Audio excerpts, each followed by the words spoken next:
जय श्री कृष्णा। भगवान श्री कृष्ण की कृपा सदा आप सब पर बनी रहे। अब सुनिए आगे की कथा, जिसमें राजा इंद्रद्युम्न को सपने में और प्रत्यक्ष में भगवान का दर्शन कैसे हुआ और किस प्रकार से उन्होंने भगवान की मूर्तियों का निर्माण किया। ब्रह्मा जी कहते हैं, हे ऋषियों, इस प्रकार स्तुति करके राजा ने समस्त कामनाओं को पूर्ण करने वाले सनातन पुरुष भगवान वासुदेव को प्रणाम किया और चिंता मगन होकर पृथ्वी पर कुश बिछाकर वे उसी पर सो गए। सोते समय उनके मन में यही संकल्प था कि सबकी पीड़ा दूर करने वाले देवाधिदेव जनार्दन मुझे प्रत्यक्ष दर्शन कैसे देंगे। सो जाने पर देवाधिदेव जगत गुरु भगवान वासुदेव ने सपने में राजा को शंख चक्र और गदा धारण करने वाले रूप का दर्शन कराया। राजा इंद्रद्युम्न ने बड़े प्रेम से भगवान का दर्शन किया। वे शंख चक्र धारण किए हुए थे।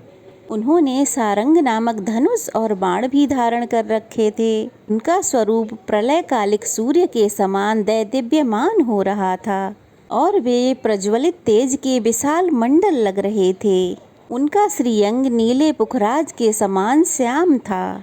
वे गरुड़ के कंधे पर विराजमान थे और उनकी 8 भुजाएं शोभा पा रही थीं। दर्शन देकर भगवान ने राजा से कहा, राजन, तुम्हें साधुवाद है। तुम्हारे इस दिव्य यज्ञ से, भक्ति से और श्रद्धा से मैं बहुत संतुष्ट हूँ। हे राजन, तुम व्यर्थ ही क्यों सोच में पड़े हो। यहाँ जो संसार में पूजनीय योग्य सनातनी प्रतिमा है, उसकी प्राप्ति का उपाय तुम्हें बतलाता हूँ। आज की रात बीतने पर निर्मल प्रभात में, यानी कि सुबह के समय, जब सूर्योदय हो, उस समय अनेक प्रकार के वृक्षों से सुशोभित समुद्र के जल प्रांत में, जहाँ तरंगों से प्रेरित महान जल की राशि दिखाई देती हैं, वहीं एक बहुत बड़ा वृक्ष खड़ा है, जिसका कुछ भाग तो जल में है और कुछ धरती में। वह समुद्र की लहरों से आहत होने पर भी कांपता नहीं है। तुम हाथ में कुल्हाड़ी लेकर लहरों के बीच से अकेले ही वहां चले जाना। तुम्हें वह वृक्ष दिखाई देगा। मेरे बताए हुए अनुसार उसे पहचान कर बिना किसी शंका के उस वृक्ष को काट डालना। उसे काटते समय तुम्हें कोई अद्भुत वस्तु भी दिखाई देगी। उसी से सोच विचार कर तुम दिव्य प्रतिमा का निर्माण करो और मोह में डालने वाली चिंता को बिल्कुल छोड़ दो। ऐसा कहकर महाभाग श्री हरि स्वप्न से अदृश्य हो गए। वह स्वप्न देखकर राजा को बड़ा आश्चर्य हुआ। वह स्वप्न देखकर वह भगवान में मन लगाकर उनका ध्यान करते हुए उठ बैठे और उठकर वैष्णव मंत्र और विष्णु सूक्त का जप करने लगे। प्रातःकाल उठे और भगवत स्मरण करते हुए विधि पूर्वक उन्होंने समुद्र में स्नान किया। फिर ब्राह्मणों को नगर और गांव आदि दान में देकर अपने पूर्वाह्न कृत्य करके समुद्र के तट पर चले गए। वहां अकेले ही महाराज ने समुद्र की महाबेला में प्रवेश किया और उस तेजस्वी महावृक्ष को देखा। वृक्ष बहुत ऊंचा था, उससे बड़ी बड़ी जटाएं लटक रही थीं। उसे देखकर राजा इंद्रद्युम्न बहुत प्रसन्न हुए। उन्होंने तीखे फरसे से उस वृक्ष को काट गिराया और उसके 2 भाग करने का विचार किया। फिर जब उन्होंने उस लकड़ी का भली भांति निरीक्षण किया, तब उन्हें एक अद्भुत बात दिखाई दी। श्री विश्वकर्मा जी और भगवान विष्णु दोनों ब्राह्मण का रूप धरकर वहां आए। उनके कंठ में दिव्य हार और शरीर में दिव्य अंगराज शोभा पा रहे थे।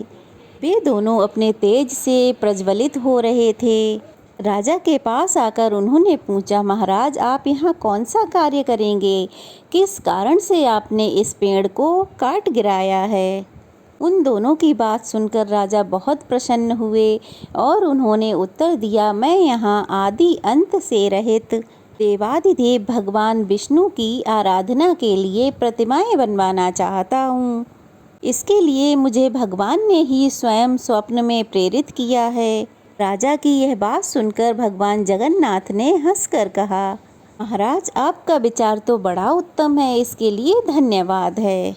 ये भयंकर संसार सागर केले के पत्ते की तरह सारहीन है। इसमें दुख की ही अधिकता है। काम क्रोध इसमें पूरी तरह से भरे हुए हैं। इंद्रिय रूपी भंवर और कीचड़ के कारण ये अत्यंत दुस्तर है। नाना प्रकार के सैकड़ों रोग यहाँ भंवर के समान हैं। महाभाग, आइए इस वृक्ष की शीतल छाया में हम दोनों के साथ बैठिए। ये मेरे साथ एक श्रेष्ठ शिल्पी हैं। ये सब प्रकार की शिल्पकारी में अर्थात मूर्ति कला में सब प्रकार से विश्वकर्मा जी की तरह निपुण हैं।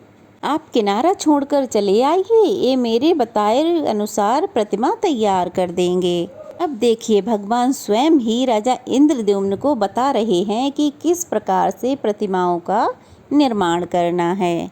ब्राह्मण की बात सुनकर राजा इंद्रद्युम्न समुद्र का किनारा छोड़कर उनके पास चले गए और वृक्ष की शीतल छाया में बैठ गए। इसके बाद ब्राह्मण रूपधारी भगवान ने शिल्पियों में प्रधान विश्वकर्मा जी को आज्ञा दी कि तुम प्रतिमा बनवाओ। भगवान श्री कृष्ण का रूप परम शांत हो, उनके नेत्र पद्म पत्र के समान विशाल होने चाहिए।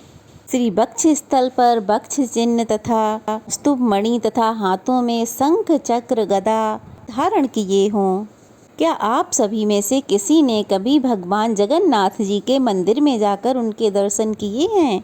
अगर दर्शन किए हो तो कमेंट बॉक्स में ज़रूर बताइएगा। भगवान राजा को बताते हैं कि वे कौस्तुभ मणि, हाथों में शंख चक्र और गदा धारण किए हों। दूसरी प्रतिमा का विग्रह दूध के समान एकदम गोरा हो, उसमें स्वास्तिक का चिन्ह होना चाहिए। वे अपने हाथ में हल धारण किए हों। उनका नाम महाबली बलराम जी होगा। देवता, दानव, यक्ष, गंधर्व, नाग कोई भी उनका अंत नहीं जानते, इसलिए वे भगवान अनंत कहलाते हैं। और सुनो राजन, तीसरी प्रतिमा भगवान वासुदेव की बहन सुभद्रा जी की होगी। उनके शरीर का रंग स्वर्ण के समान गौर और सुंदर शोभा से युक्त होना चाहिए। उनमें समस्त शुभ लक्षणों का समावेश होना बहुत आवश्यक है। भगवान के ऐसे कथन सुनकर उत्तम कर्म करने वाले विश्वकर्मा जी ने तत्काल उत्तम लक्षणों से युक्त प्रतिमाएं तैयार कर दीं। पहले उन्होंने बलभद्र जी की प्रतिमा बनाई। उनका वर्ण शरद काल के चंद्रमा की तरह श्वेत था। उनकी आंखों में कुछ कुछ लालिमा थी। उनका शरीर विशाल और मस्तक फड़ाकार होने से बड़ा विकट दिखाई पड़ता था। वे नील वस्त्र धारण किए बड़े ही शोभा पा रहे थे। उन्होंने एक कुंडल धारण कर रखा था। उनके हाथों में गदा और मूसल शोभा पा रहे थे। उनका स्वरूप दिव्य था। दूसरा विग्रह साक्षात भगवान वासुदेव का था। उनके नेत्र कमल के समान प्रफुल्लित थे। शरीर की कांति नील मेघ के समान श्याम थी। उनकी श्याम आभा तीसी के फूल की तरह लग रही थी। बड़े बड़े नेत्र कमल पत्र की तरह लग रहे थे। शरीर पर पीतांबर शोभा पा रहा था। वक्ष स्थल पर श्री वक्ष का चिन्ह और हाथ में चक्र धारण किया हुआ था। इस प्रकार वे सर्व पापहारी श्री हरि बड़े दिव्य दिखाई देते थे। तीसरी प्रतिमा श्री सुभद्रा जी की थी, जिनकी देह की दिव्य कांति सोने की तरह दमक रही थी। उनके नेत्र कमल पत्र के समान विशाल थे। उनका अंग विचित्र वस्त्र से ढका हुआ था। वे हार और कुयर आदि विचित्र आभूषणों से सुशोभित थीं। गले में हार लटक रहा था। इस प्रकार विश्वकर्मा जी ने बड़ी ही मनोहर दिव्य सुंदर प्रतिमाएं बनाकर तैयार की। राजा इंद्रद्युम्न ने ये बड़ी ही अद्भुत बात देखी। सब प्रतिमाएं बिल्कुल एक क्षण में ही बन गई थीं। सभी 2 दिव्य वस्त्रों से ढकी हुई थीं। सबका तरह तरह के रत्नों से श्रृंगार किया गया था और सभी प्रतिमाएं अत्यंत मनोहर और सभी शुभ लक्षणों से युक्त थीं। उन्हें देखकर राजा अत्यंत आश्चर्यमग्न होकर बोले कि आप दोनों ब्राह्मण के रूप में साक्षात देवता तो नहीं पधारे हैं। आप दोनों के कर्म तो बड़े अद्भुत हैं और आपके व्यवहार भी देवताओं की तरह लग रहे हैं। निश्चय ही आप मनुष्य तो नहीं जान पड़ते। आप देवता हैं या मनुष्य, यक्ष हैं या फिर विद्याधर। आप कहीं ब्रह्मा जी और विष्णु जी तो नहीं हैं। दोनों अश्विनी कुमार तो नहीं हैं। आप मायामय रूप से स्थित हैं। इसलिए आपके यथार्थ स्वरूप को तो मैं नहीं जानता। मैं आपकी शरण में आया हूँ, अब मेरे सामने अपने वास्तविक रूप को प्रकट कीजिए। तब भगवान बोले, मैं देवता इंद्र रुद्र ब्रह्मा यक्षराज नहीं हूँ, मुझे पुरुषोत्तम समझो। मैं समस्त लोकों की पीड़ा दूर करने वाला अत्यंत बल पौरुष से संपन्न और संपूर्ण भूतों का आराध्य हूँ। मेरा कभी अंत नहीं होता, जिसका सब शास्त्र में उल्लेख किया जाता है, वेदांत ग्रंथों में वर्णन मिलता है, जिसे योगी जन ज्ञान गम्य और वासुदेव कहते हैं। वह परमात्मा मैं ही हूँ, स्वयं मैं ही ब्रह्मा, मैं ही विष्णु, मैं ही शिव, मैं ही देवराज इंद्र तथा मैं ही जगत का नियंत्रण करने वाला हूँ। पृथ्वी आदि 5 भूत, त्रिविध अग्नि, जलाधिप वरुण, धरती और पर्वत भी मैं ही हूँ। संसार में जो भी वाणी से कहा जाने वाला स्थावर जंगम भूत है, वह मेरा ही स्वरूप है और ये चराचर विश्व मेरे अलावा कुछ भी नहीं है। राजन, मैं तुम पर बहुत प्रसन्न हूँ। हे शुभ्रत, तुम वर मांगो। तुम्हारे हृदय में जो भी इच्छा हो वह मैं तुम्हें अवश्य दूंगा। जो पुण्यवान नहीं है उनको तो स्वप्न में भी मेरा दर्शन नहीं होता, और तुम्हारी तो मुझ में दृढ़ भक्ति है। राजन, तुमने मेरा प्रत्यक्ष दर्शन किया है। भगवान वासुदेव के ऐसे वचन सुनकर राजा के शरीर में रोमांच हो आया। वे इस प्रकार स्तोत्र गान करने लगे, हे लक्ष्मीकांत, आपको नमस्कार है। श्रीपते, आपके दिव्य विग्रह पर पीत वस्त्र शोभा पाता है। आप लक्ष्मी प्रदान करने वाले और लक्ष्मी जी के स्वामी हैं। हे श्रीनिवास, आप लक्ष्मी जी के धाम हैं, को नमस्कार है।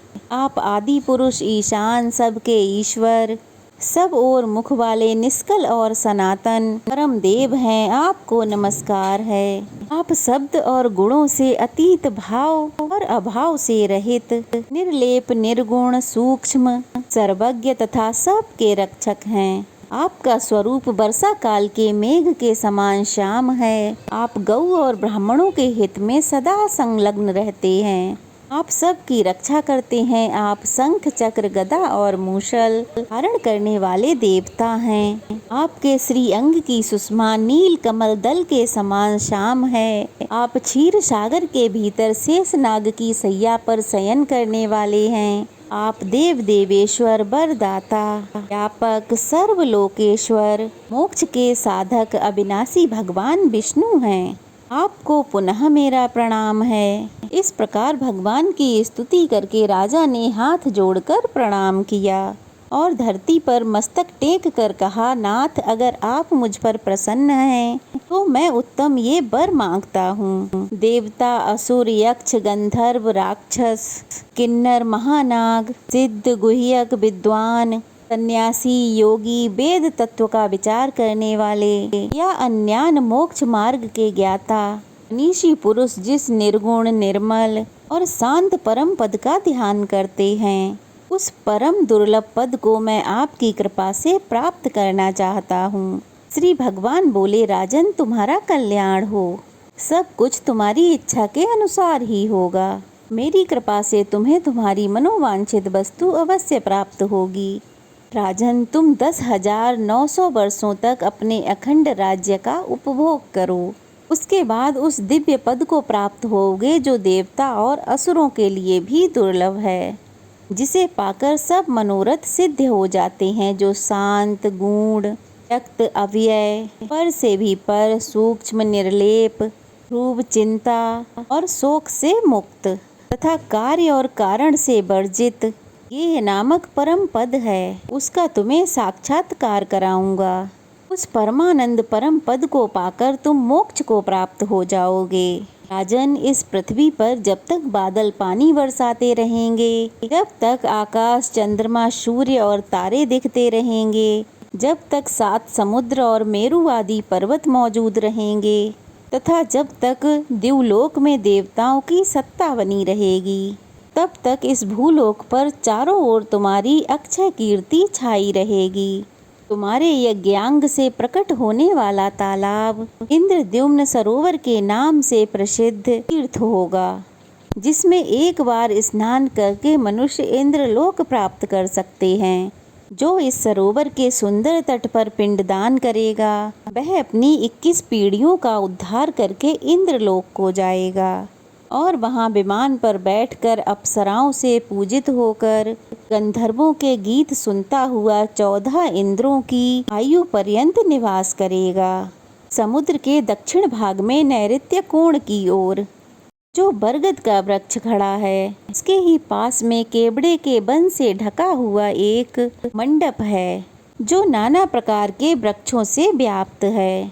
आषाढ़ के शुक्ल पक्ष की पंचमी को महा नक्षत्र में हमारी इन प्रतिमाओं को ले आकर लोग 7 दिनों तक मंडप में स्थापित रखें।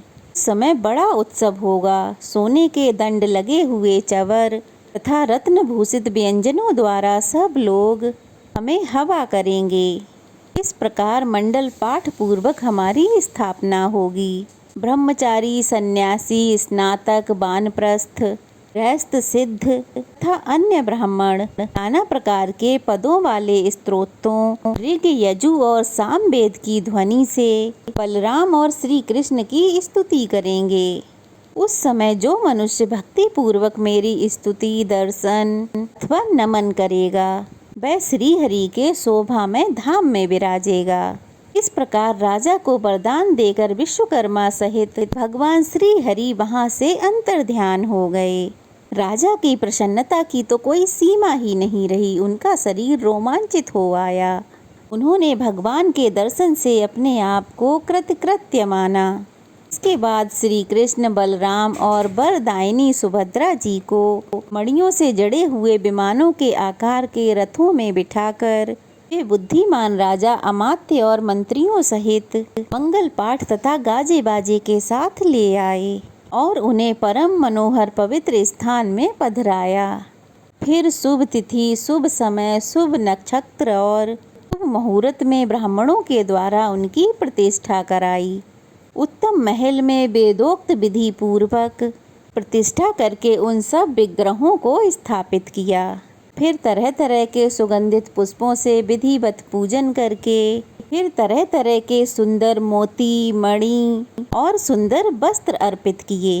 विविध प्रकार के रत्न, आसन, ग्राम, नगर, राज्य तथा पुर आदि भी दान किए। इस प्रकार अनेकों प्रकार के दान करके राजा ने समुचित रीति से राज्य किया और तरह तरह के यज्ञ करके अनेकों बार दान दिए। फिर कृतकृत्य होकर राजा ने समस्त परिग्रहों का त्याग कर दिया और अत्यंत उत्कृष्ट स्थान अर्थात मोक्ष अर्थात भगवान श्री विष्णु के परम पद को प्राप्त कर लिया।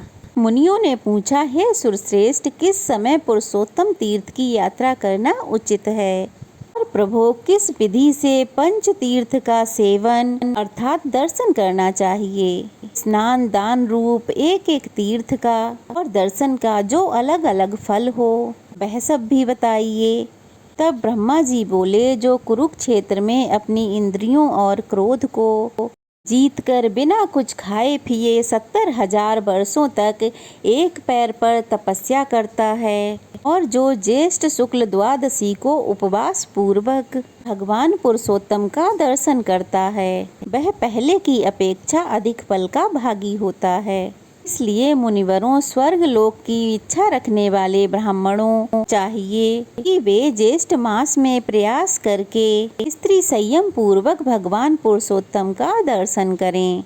श्रेष्ठ मनुष्य को उचित है कि ज्येष्ठ मास में शुक्ल पक्ष की द्वादशी को विधि पूर्वक पंच तीर्थों का सेवन करके फिर श्री पुरुषोत्तम भगवान का दर्शन करे। जो ज्येष्ठ की द्वादशी को अविनाशी देवता भगवान पुरुषोत्तम का दर्शन करते हैं वे विष्णु लोक में पहुंचकर फिर कभी वहां से नीचे नहीं गिरते।